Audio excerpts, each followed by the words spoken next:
Hello. I hope you are all well. This is chapter 4 of Jane Eyre by Charlotte Bronte. This is still for my mom for her birthday. Happy birthday, Mom. So this is chapter 4. Here we go. From my discourse with Mr. Lloyd, and from the above reported conference between Bessie and Abbot, I gathered enough of hope to suffice as a motive for wishing to get well. A change seemed near. I desired and waited for it in silence. It tarried, however. Days and weeks passed. I had regained my normal state of health, but no new allusion was made to the subject over which I brooded. Mrs. Reed surveyed me at times with a severe eye, but seldom addressed me. Since my illness, she had drawn a more marked line of separation than ever between me and her own children, appointing me a small closet to sleep in by myself, condemning me to take my meals alone and pass all my time in the nursery, while my cousins were constantly in the drawing-room. Not a hint, however, did she drop about sending me to school. Still, I felt an instinctive certainty that she would not long endure me under the same roof with her. For her glance, now more than ever when turned on me, expressed an insuperable and rooted aversion. Eliza and Georgiana, evidently acting according to orders, spoke to me as little as possible. John thrust his tongue in his cheek whenever he saw me, and once attempted chastisement. But as I instantly turned against him, roused by the same sentiment of deep ire and desperate revolt which had stirred my corruption before, he thought it better to desist, and ran from me, uttering execrations and vowing I had burst his nose. I had indeed levelled at that prominent feature as hard a blow as my knuckles could inflict. And when I saw that either that or my look daunted him, I had the greatest inclination to follow up my advantage, to purpose. But he was already with his mamma. I heard him in a blubbering tone commence the tale of how that nasty Jane Eyre had flown at him like a mad cat. He was stopped rather harshly. "Don't talk to me about her, John. I told you not to go near her. She's not worthy of notice. I do not choose that either you or your sisters should associate with her." Here, leaning over the banister, I cried out suddenly, and without at all deliberating on my words, "They are not fit to associate with me!" Mrs. Reed was rather a stout woman, but on hearing this strange and audacious declaration, she ran nimbly up the stair, swept me like a whirlwind into the nursery, and crushing me down on the edge of my crib, dared me in an emphatic voice to rise from that place or utter one syllable during the remainder of the day. "What would Uncle Reed say to you if he were alive?" was my scarcely voluntary demand. I say scarcely voluntary, for it seemed as if my tongue pronounced words without my will consenting to their utterance. Something spoke out of me over which I had no control. "What?" said Mrs. Reed under her breath. Her usually cold, composed grey eye became troubled with a look like fear. She took her hand from my arm and gazed at me as if she really did not know whether I were a child or a fiend. I was now in for it. "My Uncle Reed is in heaven and can see all that you do and think, and so can Papa and Mamma. They know how you shut me up all day and how you wish me dead." Mrs. Reed soon rallied her spirits. She shook me most soundly. She boxed both my ears and then left me, without a word. Bessie supplied the hiatus by a homily of an hour's length, in which she proved beyond a doubt that I was the most wicked and abandoned child ever reared under a roof. I half believed her, for I felt indeed only bad feelings surging in my breast. November, December, and half of January passed away. Christmas and the New Year had been celebrated at Gateshead with the usual festive cheer. Presents had been interchanged, dinners and evening parties given. From every enjoyment I was, of course, excluded. My share of the gaiety consisted in witnessing the daily appareling of Eliza and Georgiana, and seeing them descend to the drawing-room, dressed out in thin muslin frocks and scarlet sashes, with hair elaborately ringleted, and afterwards in listening to the sound of the piano or the harp played below, to the passing to and fro of the butler and footman, to the jingling of glass and china as refreshments were handed, to the broken hum of conversation as the drawing-room door opened and closed. When tired of this occupation, I would retire from the stairhead to the solitary and silent nursery. There, though somewhat sad, I was not miserable. To speak truth, I had not the least wish to go into company, for in company I was very rarely noticed, and if Bessie had but been kind and companionable, I should have deemed it a treat to spend the evenings quietly with her, instead of passing them under the formidable eye of Mrs. Reed, in a room full of ladies and gentlemen. But Bessie, as soon as she addressed her young ladies, used to take herself off to the lively regions of the kitchen and housekeeper's room, generally bearing the candle along with her. I then sat there with my doll till the fire got low, glancing occasionally to make sure that nothing worse than myself haunted the shadowy room. And when the embers sank to a dull red, I undressed hastily, tugging at knots and strings as I best might, and sought shelter from cold and darkness in my crib. To this crib I always took my doll. Human beings must love something, and in the dearth of worthier objects of affection, I contrived to find a pleasure in loving and cherishing a faded, graven image, shabby as a miniature scarecrow. It puzzles me now to remember with what absurd sincerity I doted on this little toy, half fancying it alive and capable of sensation. I could not sleep unless it was folded in my nightgown, and when it lay there safe and warm, I was comparatively happy, believing it to be happy likewise. Long did the hours seem while I waited the departure of the company and listened for the sounds of Bessie's step on the stairs. Sometimes she would come up in the interval to seek her thimble or her scissors, or perhaps to bring me something by way of supper, a bun or a cheesecake, and then she would sit on the bed while I ate it, and when I'd finished she would tuck the clothes round me, and twice she kissed me, and said, "Good night, Miss Jane." When thus gentle, Bessie seemed to me the best, prettiest, kindest being in the world, and I wished most intensely that she would always be so pleasant and amiable, and never push me about, or scold, or task me unreasonably, as she was too often wont to do. Bessie Lee must, I think, have been a girl of good natural capacity, for she was smart in all she did, and had a remarkable knack of narrative. So, at least, I judge from the impression made on me by her nursery tales. She was pretty, too, if my recollections of her face and person are correct. I remember her as a slim young woman with black hair, dark eyes, very nice features, and a good, clear complexion. But she had a capricious and hasty temper, and indifferent ideas of principle or justice. Still, such as she was, I preferred her to anyone else at Gateshead Hall. It was the 15th of January, about 9 o'clock in the morning. Bessie was gone down to breakfast. My cousins had not yet been summoned to their mamma. Eliza was putting on her bonnet and warm garden coat to go and feed her poultry, an occupation of which she was fond, and not less so of selling the eggs to the housekeeper and hoarding up the money she thus obtained. She had a turn for traffic and a marked propensity for saving, shown not only in the vending of eggs and chickens, but also in the driving hard bargains with the gardener about flower roots, seeds, and slips of plants, that functionary having orders from Mrs. Reed to buy of his young lady all the products of her parterre she wished to sell, and Eliza would have sold the hair off her head if she could have made a handsome profit thereby. As to her money, she first secreted it in odd corners, wrapped in a rag or an old curl paper, but some of these hoards having been discovered by the housemaid Eliza, fearful one day of losing her valued treasure, consented to entrust it to her mother, at a usurious rate of interest, 50 or 60%, which interest she exacted every quarter, keeping her accounts in a little book with anxious accuracy. Georgiana sat on a high stool, dressing her hair at the glass, and interweaving her curls with artificial flowers and faded feathers, of which she had found a store in a drawer in the attic. I was making my bed, having received strict orders from Bessie to get it arranged before she returned, for Bessie now frequently employed me as a sort of under-nursery maid, to tidy the room, dust the chairs, etc. Having spread the quilt and folded my nightdress, I went to the window seat to put in order some picture books and doll's house furniture scattered there. An abrupt command from Georgiana to let her playthings alone, for the tiny chairs and mirrors, the fairy plates and cups were her property, stopped my proceedings. And then, for lack of other occupation, I fell to breathing on the frost flowers with which the window was fretted, and thus clearing a space in the glass through which I might look out on the grounds, where all was still and petrified under the influence of a hard frost.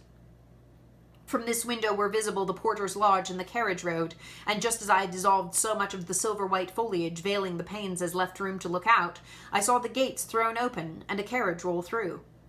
I watched it ascending the drive with indifference. Carriages often came to Gateshead, but none ever brought visitors in whom I was interested.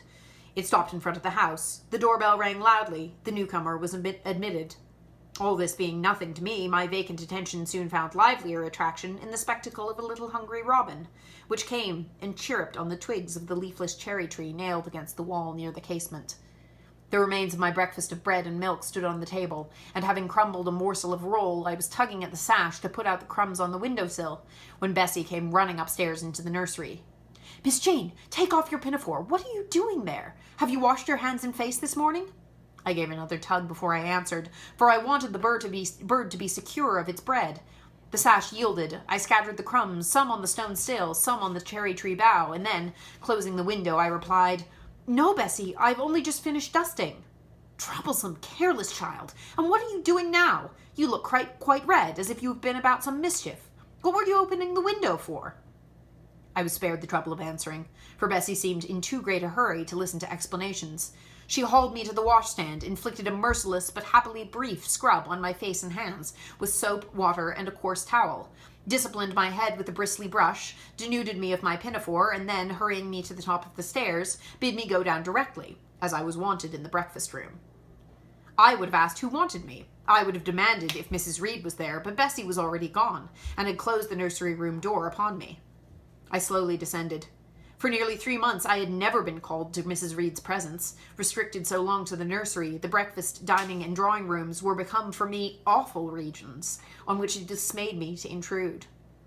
I now stood in the empty hall. Before me was the breakfast-room door, and I stopped, intimidated and trembling. What a miserable little poltroon had fear, engendered of unjust punishment, made of me in those days. I feared to return to the nursery, and feared to go forward to the parlour. 10 minutes I stood in agitated hesitation. The vehement ringing of the breakfast-room bell decided me. I must enter. Who could want me? I asked inwardly, as with both hands I turned the stiff door handle, which, for a second or two, resisted my efforts. What should I see besides Aunt Reed in the apartment? A man or a woman? The handle turned, the door unclosed, and passing through and curtsying low, I looked up at a black pillar. Such at least appeared to me at first sight the straight, narrow, sable-clad shape standing erect on the rug. The grim face at the top was like a carved mask, placed above the shaft by way of capital. Mrs. Reed occupied her usual seat by the fireside. She made a signal to me to approach. I did so, and she introduced me to the stony stranger with the words, "This is the little girl respecting whom I applied you." He, for it was a man, turned his head slowly toward where I stood, and having examined me with the 2 inquisitive-looking grey eyes which twinkled under a pair of bushy brows, said solemnly and in a bass voice, "Her size is small. What is her age?" 10 years. "So much," was the doubtful answer, and he prolonged his scrutiny for some minutes. Presently he addressed me. "Your name, little girl?" "Jane Eyre, sir."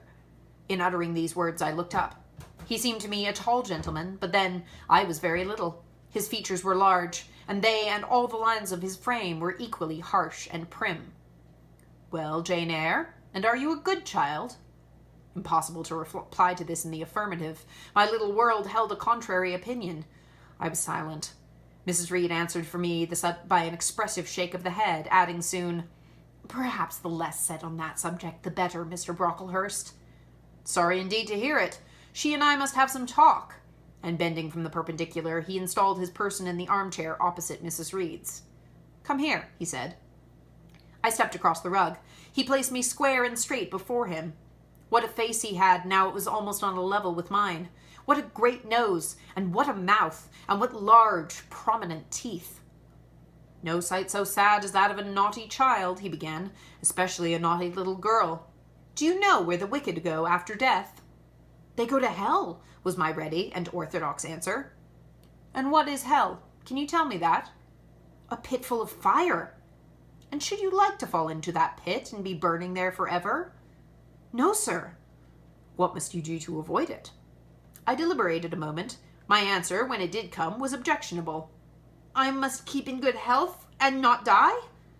"How can you keep in good health? Children younger than you die daily. I buried a little child of 5 years old only a day or 2 since, a good little child, whose soul is now in heaven.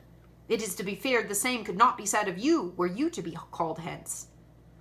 Not being in a condition to remove his doubt, I only cast my eyes down on the 2 large feet planted in the rug, and sighed, wishing myself far enough away. "I hope that sigh is from the heart, and that you repent of ever having been the occasion of discomfort to your excellent benefactress." "Benefactress? Benefactress," said I inwardly. "They all call Mrs. Reed my benefactress. If so, a benefactress is a disagreeable thing." "Did you say your prayers night and morning?" continued my interrogator. "Yes, sir." Do you read your Bible?" "Sometimes." "With pleasure? Are you fond of it?" I like Revelations and the book of Daniel and Genesis and Samuel and a little bit of Exodus and some parts of Kings and Chronicles and Job and Jonah and the Psalms. I hope you like them." "No, sir." "No? Oh, shocking. I have a little boy, younger than you, who knows 6 Psalms by heart. And when you ask him which he would rather have, a gingerbread nut to eat, or a verse of a psalm to learn, he says, 'Oh, the verse of a psalm. Angels sing psalms,' says he. 'I wish to be a little angel here below.' He then gets 2 nuts in recompense for his infant piety." "Psalms are not interesting," I remarked. "That proves you have a wicked heart, and you must pray to God to change it, to give you a new and clean one, to take away your heart of stone and give you a heart of flesh." I was about to propound a question touching the manner in which that operation of changing my heart was to be performed, when Mrs. Reed interposed, telling me to sit down.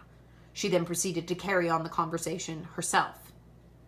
"Mr. Brocklehurst, I believe I intimated in the letter which I wrote to you 3 weeks ago that this little girl has not quite the character and disposition I could wish. Should you admit her into Lowood School, I should be glad if the superintendent and teachers were requested to keep a strict eye on her, and above all to guard against her worst fault, a tendency to deceit. I mention this in your hearing, Jane, that you may not attempt to impose on Mr. Brocklehurst." Well might I dislike Mrs. Reed, for it was her nature to wound me cruelly. Never was I happy in her presence. However carefully I obeyed, however strenuously I strove to please her, my efforts were still repulsed and repaid by such sentences as the above. Now, uttered before a stranger, the accusation cut me to the heart. I dimly perceived that she was already obliterating hope from the new phase of existence which she destined me to enter. I felt, though I could not have expressed the feeling, that she was sowing aversion and unkindness along my future path. I saw myself transformed under Mr. Brocklehurst's eye into an artful, noxious child, and what could I do to remedy the injury?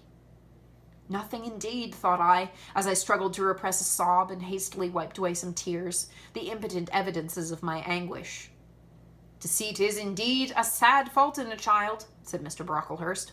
"It is akin to falsehood, and all liars will have their portion in the lake burning with fire and brimstone. She shall, however, be watched, Mrs. Reed. I will speak to Miss Temple and the teachers." "I should wish her to be brought up in a manner suiting her prospects," continued my benefactress, "to be made useful, to be kept humble. As for the vacations, she will, with your permission, spend them always at Lowood." "Your decisions are perfectly judicious, madam," returned Mr. Brocklehurst. "Humility is a Christian grace, and one peculiarly appropriate to the pupils of Lowood. I, therefore, direct that especial care shall be bestowed on its cultivation among them. I have studied how best to mortify in them the worldly sentiment of pride, and only the other day I had a pleasing proof of my success. My second daughter, Augusta, went with her mamma to visit the school, and on her return she exclaimed, 'Oh, dear papa, how quiet and plain all the girls at Lowood look, with their hair combed behind their ears, and their long pinafores, and those little holland pockets outside their frocks. They are almost like poor people's children. And,' said she, 'they looked at my dress and mamma's as if they had never seen a silk gown before.' This is the state of things I quite approve," returned Mrs. Reed. "Had I sought all England over, I could scarcely have found a system more exactly fitting a child like Jane Eyre.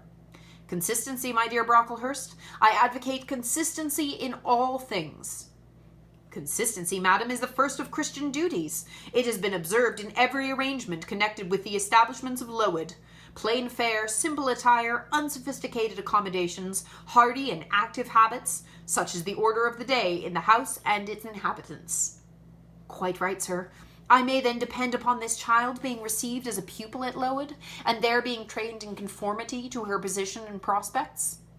"Madam, you may. She shall be placed in that nursery of chosen plants, and I trust she will show herself grateful for the inestimable privilege of her election." "I will send her, then, as soon as possible, Mr. Brocklehurst, for I assure you I feel anxious to be relieved of a responsibility that was becoming too irksome." No doubt, madam.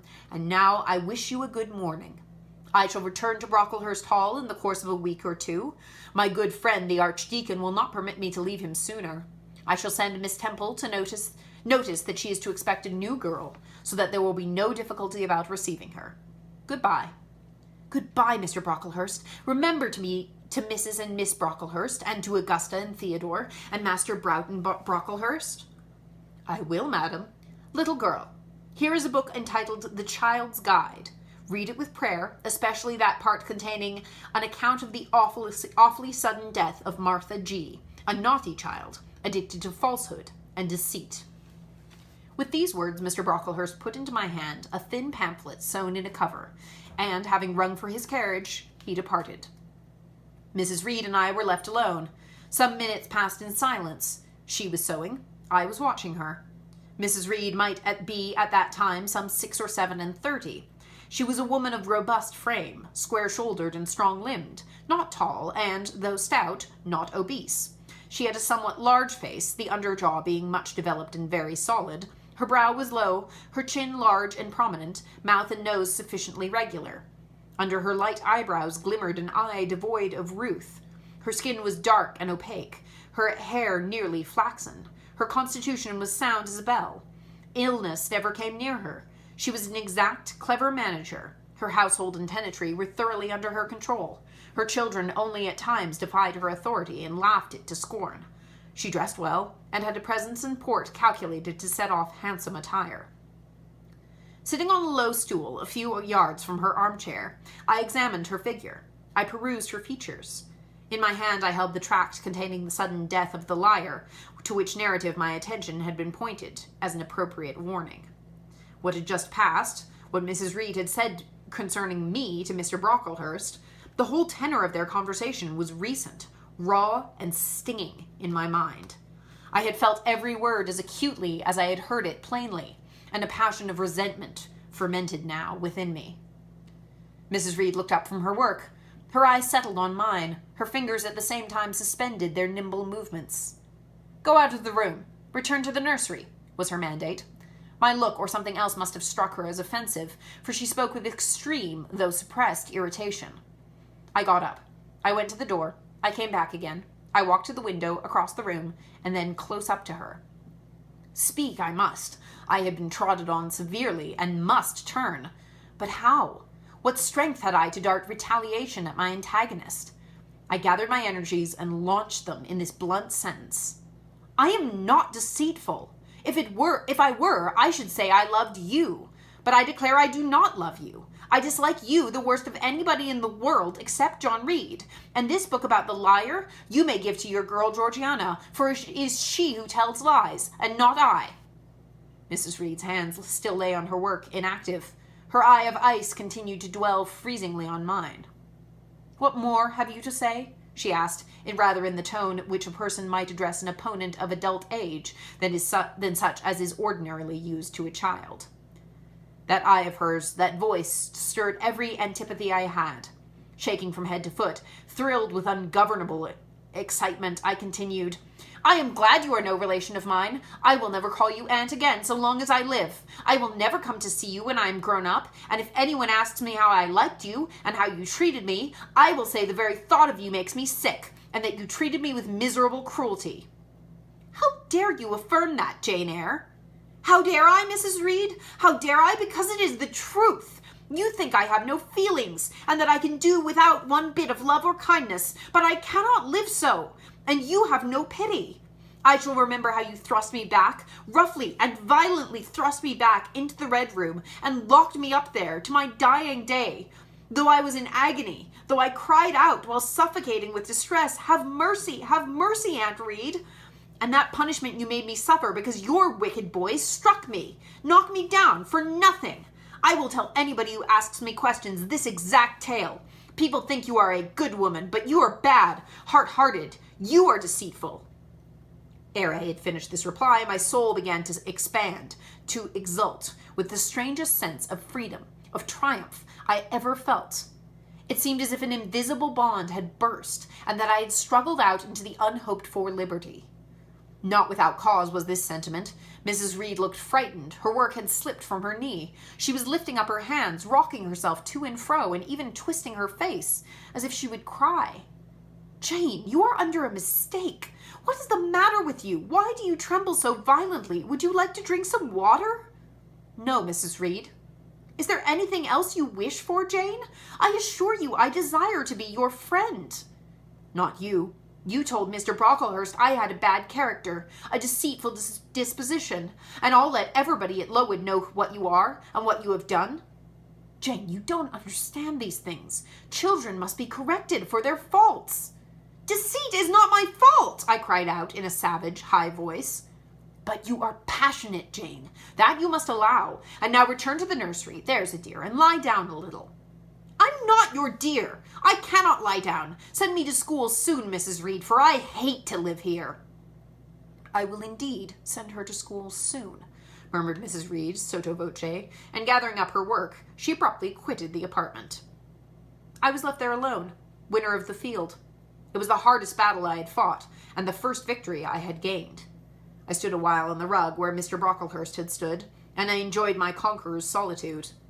First I smiled to myself, and felt elate, but this fierce pleasure subsided in me fast, as did the accelerated throb of my pulses.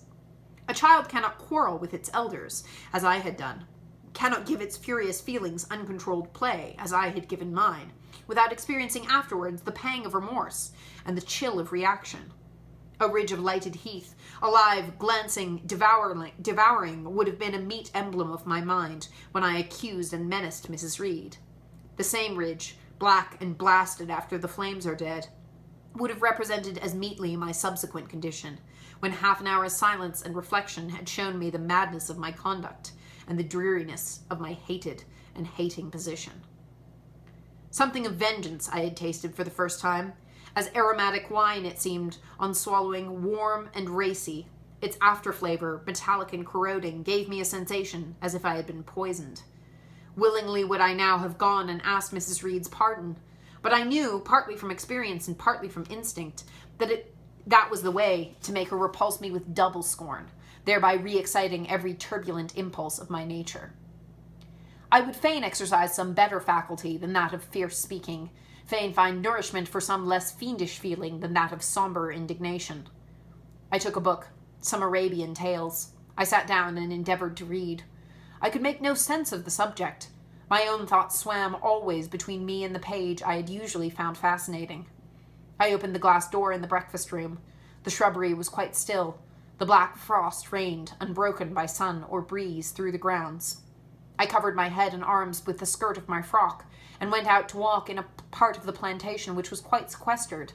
But I found no pleasure in the silent trees, the falling fir cones, the congealed relics of autumn, russet leaves, swept by past winds in heaps, and now stiffened together. I leaned against a gate, and looked out into an empty field where no sheep were feeding, where the short grass was nipped and blanched. It was a very grey day, a most opaque sky, onding on snaw, canopied it all, thence fell flakes at intervals, which settled on the hard path and on the hoary lea without melting. I stood, a wretched child enough, whispering to myself over and over, "What shall I do? What shall I do? What shall I do?" All at once I heard a clear voice call, "Miss Jane, where are you? Come to lunch." It was Bessie. I knew well enough, but I did not stir. Her light step came tripping down the path. "You naughty little thing," she said. "Why don't you come when you're called?" Bessie's presence, compared with the thoughts over which I had been brooding, seemed cheerful, even though, as usual, she was somewhat cross. The fact is, after my conflict with and victory over Mrs. Reed, I was not disposed to care much for the nursemaid's transitory anger, and I was disposed to bask in her youthful lightness of heart. I just put my 2 arms round her and said, "Come, Bessie, don't scold." The action was more frank and fearless than any I was habituated to indulge in. Somehow, it pleased her. "You are a strange child, Miss Jane," she said as she looked down at me. "A little roving, solitary thing. And you're going to school, I suppose?" I nodded. "And won't you be sorry to leave poor Bessie?" "What does Bessie care for me? She's always scolding me." "Because you're such a queer, frightened, shy little thing. You should be bolder." "What, to get more knocks?" "Nonsense, but you are rather put upon, that's certain. My mother said when she came to see me last week that she would not like a little one of her own to be in your place. Now come in, and I've some good news for you." I don't think you have, Bessie. Child, what do you mean? What sorrowful eyes you fix on me? Well, but Mrs. and the young ladies and Master John are going out to tea this afternoon, and you shall have tea with me. I'll ask cook to bake you a little cake, and then you shall help me to look over your drawers, for I am to pack your trunk. Mrs. intends you to leave Gateshead in a day or two, and you shall choose what toys you would like to take with you. Bessie, you must promise not to scold me any more till I go. Well, I will. But mind you are a very good girl, and don't be so afraid of me. Don't start when I chance to speak rather sharply. It's so provoking. I don't think I shall ever be afraid of you again, Bessie, because I have got used to you, and I shall soon have another set of people to dread. If you dread them, they'll dislike you. As you do, Bessie. I don't dislike you, miss. I believe I'm fonder of you than all of the others. You don't show it. You sharp little thing. You've got quite a new way of talking. What makes you so venturesome and hardy? Why, I shall soon be away from you, and besides, I was going to say something about what had passed between me and Mrs. Reed, but on second thoughts I considered it better to remain silent on that head. And so you're glad to leave me? Not at all, Bessie. Indeed, just now I'm rather sorry. Just now? And rather? How coolly my little lady says it. I dare say now if I were to ask you for a kiss, you wouldn't give it me. You'd say you'd rather not. I'll kiss you and welcome. Bend your head down. Bessie stooped. We mutually embraced, and I followed her into the house, quite comforted. That afternoon lapsed in peace and harmony, and in the evening Bessie told me some of her most enchanting stories, and sang me some of her sweetest songs. Even for me, life had its gleams of sunshine. Aww. What a nice end to the chapter. I also just wanted to point out the little section where it uses the imagery of when it talks about her getting angry at Mrs. Reed, and it says that's like the light coming over a ridge that's like lit up with a sunset, and then when she's not angry anymore and sort of feeling remorseful, it's that dark ridge. And yeah, I just wanted to point that out because while I was reading it, I was like, oh, man, what good writing. She's a good writer. You don't need me to tell you that. But I don't know. I just like to, you know, even though the whole book is well written, every time I like notice something in particular that I think is really nice, I like to point it out. So yeah, that part was really nice. Anyway, have a good day with yourself. Goodbye. Goodbye.